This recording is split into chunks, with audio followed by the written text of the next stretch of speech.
그래서 그 과제에 대한 이해도가 되게 중요한 것 같아요. 발표할 때는. 특히 큰 과제 같은 경우에는 본인이 연구 책임자면 세부 과제들이 있잖아요. 세부 과제 내용을 잘 이해 못하고 발표하면은 듣는 사람이 저 사람은 모르는구나 그런 느낌이 들면 연구 책임자의 자격이 없다는 그런 느낌이 들거든요. 그 과제에 대한 이해도가 참으로 중요한 것 같아요. 뭐 나는 의사니까 어떤 만드는 거, 뭐 엔지니어링 스킬이나 어떤 매니팩처링 하는 거 몰라도 된다라고 생각할 수도 있지만 그렇지는 않은 것 같아요. 엔지니어들도 의료기 만들면 병도 알아야 되고요. 실제 의료기도 알아야 돼요. 그래야지 진짜 훨씬 더 쉽게 발표할 수 있고, 그 심사하시는 분들이 의료기 같은 경우에 결국 뭐 임상 의사도 있고, 연구자도 있고, 뭐 어떤 특허나 그런 거에 관련되어 있는 변리사도 있고, 그 다음에 어떤 벤처 투자하는 분들도 들어오고, 여러 가지 다양한 분들이 들어오는데, 그분들이 원하는 것들을 줄 수 있는 그런 능력이 있어야 되거든요. 그리고 답변할 때도 뭐 연구 책임자 서가지고 뭐 들어온 다른 학생들이나 회사원들이나 참여 공동 연구원한테 답변하라고 그러면 어떤 당첨될 확률이 떨어집니다. 그래서 그런 거를 되게 좀 중요하게 생각하셔야 될 것 같아요. 그다음에 뭐 형태는 비슷하고요. 중간평가라는 것도 결국은 1년 지난 다음에 이제 1년 동안 뭐 잘했나, 어떤 단계나 뭐 어떤 연차평가가 잘 진행되고 있나를 이제 평가하는 거죠. 그래서 대부분 과제 계획서에 보면은요, 그 정량적인 부분이 있습니다. 한 페이지짜리. 그걸 이제 대충 처음에 과제 계획서 쓸 때는 자기가 뭐 1년 동안 SCI 논문 10개를 쓰겠다. 이렇게 쓰시는 분도 있고, 뭐 국제 특허를 몇 개 내겠다. 뭐 이렇게 쓰시는 분들도 있는데요. 처음에 선정이 될 때는 좋지만 연차평가할 때는 그 표가 무지 중요합니다. 그래서 그 표를 보고 이 사람이 약속을 지켰냐 안 지켰냐를 판단을 하거든요. 그래서 그 정량적인 그 표들, 지표들을 그거는 과제 끝날 때까지 변경할 수 없는 부분이기 때문에 변경을 하려면 심의를 받아야 되거든요. 그래서 그 부분을 잘 써야 되고요. 그 다음에 연차 평가할 때는 그 부분을 잘 지키느냐가 되게 중요한 것 같아요. 1년 동안 과제를 그 부분을 지키기 위해서 노력하는 게 상당히 중요하고요. 물론 열심히 연구를 했는데 뭐 보고서만 뭐 이렇게 수백 페이지 낸다고 요즘은 좋지는 않거든요. 그 정량적인 것들, 하겠다라는 약속들을 잘 지키는 부분이 중요한 것 같고, 그걸 잘 지키면 아마 뭐 연차평가를 쉽게 넘어갈 수 있을 것 같고요. 그 다음에 최종 보고서는 최종적인 목표들 있잖아요. 뭐 만들겠다. 그럼 만들어야 되고요. 임상 시험을 할 수 있는 거 하겠다. 그런 그 약속을 잘 지켜야 될 거고, 그 최종적으로 아마 점수들이 되고, 이 최종 점수도 뭐 자기가 과제 한 번 하고 끝날 게 아니라면 어떤 회사 같은 경우에는 분량을 가지면 뭐 이런 제재 요건들이 있을 거거든요. 한번 제재 받으면 뭐 그 연구 책임자나 그 주관기관 자체가 앞으로 연구하는데 지장이 있으니까요. 그런 걸 이제 우수한 평가를 받게 되면 아마 그 다음 과제할 때 가점들도 있고 그러니까 그런 거를 잘 신경을 써주시면 됩니다. 그래서 이제 저 같은 사람들이 이제 하는 일들은 뭐냐면 이제 과제가 시작 들어오면 RFP하고 과제 이렇게 쭉 몇 개 들어왔나 보면 이제 심사위원들을 선정을 합니다. 그래서 심사위원 과제 평가받다 보면 나는 열심히 했는데 심사위원들이 뭔가 좀 이상하다 라고 뭐 이렇게 요즘 TV에 보면은 이렇게 담합한 어저께 뉴스 보니까 그런 점수들도 있는데 복지부는 전혀 그러지 않는 걸로 알고 있습니다. 그래서 나중에 이렇게 심사한 다음에 이렇게 뭐 잘못됐다고 막 우기시지 마시고요. 저희 되게 합리적으로 보겠습니다. 풀 자체가 몇 명인지 모르겠는데 하여튼 엄청난 풀에서 실제 한 과제 심사를 위해서 뭐 한 150명 정도를 심사위원을 1차적으로 선출을 합니다.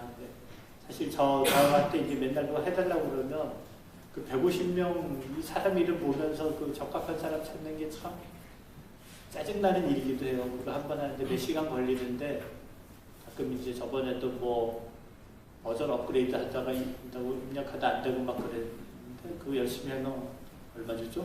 4만 원. 너무 싼 것 같아요. 그렇게 하면은 그 이제 우선 그 150명 풀을 작성하는 분이 있고요. 또 다른 분이 그 작성된 풀에서 우선순위를 결정하는 분이 또 따로 있습니다. 그러면 이제 그 우선순위에 따라서 진흥원에 있는 직원분들이 쭉 전화를 해서 뭐 10명 심사위원이 필요하면 10명 이렇게 구성되는 거기 때문에 사실 뭐 이렇게 누구를 봐주기 위해서 단합하거나 이렇게 할 건 전혀 없는 걸로 알고 있습니다. 그래서 심사위원들에 대해서 혹시 만족하지 못하더라도 공평하다라고 알아주시면 좋을 것 같고요. 그래서 의료기기 특성상 이런 분들이 대부분 들어갑니다. 그 다양한 그 해당 분야의 의사들, 그다음에 거기 엔지니어를 비롯한 어떤 PhD들, 연구자들이 들어가고요. 그다음에 의료기기 관련된 인허가 전문가들, 그다음에 다양한 분야의 어떤 평가 전문가들이 또 이제 풀로 구성이 되어 있습니다.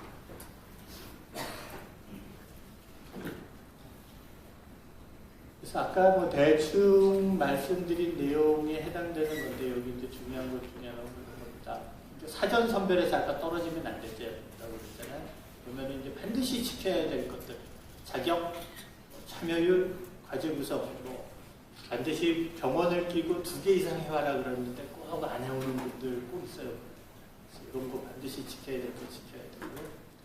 그다음에 실제 서면 평가할 때 보면은 심사위원들한테 여러분들이 보는 RFP를 동일하게 먼저 줍니다. 그래서 RFP를 딱 보고 이 RFP가 추구하는 게 뭔가를 일단 숙지를 하고 그거에 따라서 과제 계획서를 이제 서면 평가, 뒷평가를 하게 됩니다. 그래서 그걸 제대로 뭔가 RFP를 이해하고 썼느냐. 어떤 분들 보면 자기 결국 국어를 못 하시는 분들이 있어요. 한 페이지를 읽고 원래 RFP 쓴 사람이랑 전혀 다른 거를 생각하고 써오시는 분들이 있거든요. 그러면서 막 자기 연구가 좋은데 왜 떨어졌냐고 우기시는 분들이 있습니다. 정확하게 RFP를 이해해야 할 겁니다. 그리고 또 하나 중요한 건 다른 사람들이 사전에 무슨 연구했나를 잘 찾아봐야 돼요. 그리고 자기 연구 아무리 좋아도 국내 다른 분들이 똑같은 연구를 한 거를 이제 자유공모 과제 같은 경우에는 그런 걸 내면은 100% 중복성 검토에서 떨어집니다. 이런 걸 만족시켜야 되고요. 그 다음 주어진 기간 내에 실현 가능하게, 적정하게, 창의적이고 등등등등 유수하고 뭐 이런 거를 해야 되고요. 아까 뭐 2대1, 3대1 구두 서면평가 통과한다고 그랬지만 70점 미만이면은 뭐 한 과제 한 과제도 안 되면은 무조건 다 탈락시키는 가끔 그런 분들이 있습니다. 뭐 과제 하나 이렇게 딱 떴는데 알아보니까 나 혼자 냈다. 그래서 나는 무조건 된다라고 생각하지만 서류에서 대충 쓰면은 그냥 슉 하고 없어지는 경우도 있습니다. 그래서 잘 써야 될 것 같습니다. 아까 말씀드렸듯이 뭐 서면, 구두평가 합구로 최종평가를 하도록 되어 있고요. 지금 이제 마지막 슬라이드인데 제가 이제 중간중간 아마 대충 말씀드렸는데 제가 과제 발표하면서 딱 느낀 점은 요즘은 과제 공지문 제일 끝에쯤 가면은 평가 지표들이 딱 있습니다. 배점들도 있고요. 가능하면 발표 자료는 그 순서대로 하는 게 좋습니다. 물론 이제 뭐 이 연구를 왜 하나 뭐 등등등 보통 이제 포맷들이 있기는 하지만 왜냐하면 심사하는 사람도 이게 점수 주기 좋고 저희 또 이제 써야 될 부분들이 있거든요. 쓰기 좋게 모범 답안을 이렇게 제시해주면 참 좋은 것 같아요. 그래서 심사하기 좋게 서비스를 해주시는 게 좋고요. 요즘은 당연히 연구 책임자가 직접 발표하지 않으면 아마 안 되는 걸로 알고 있고요. 직접 발표뿐만 아니라 직접 답변하는 게 되게 중요한 것 같아요. 모든 답변에 대해서 물론 아주 세세한 내용 같은 거, 뭐 수치적인 거는 같이 참석하는 배석자들이 답변할 수 있지만 기본적인 개념이나 뭐 전체적인 연구 내용에 대해서 배석자가 답변하는 건 안 좋을 것 같습니다. 그래서 쉽게 적절하게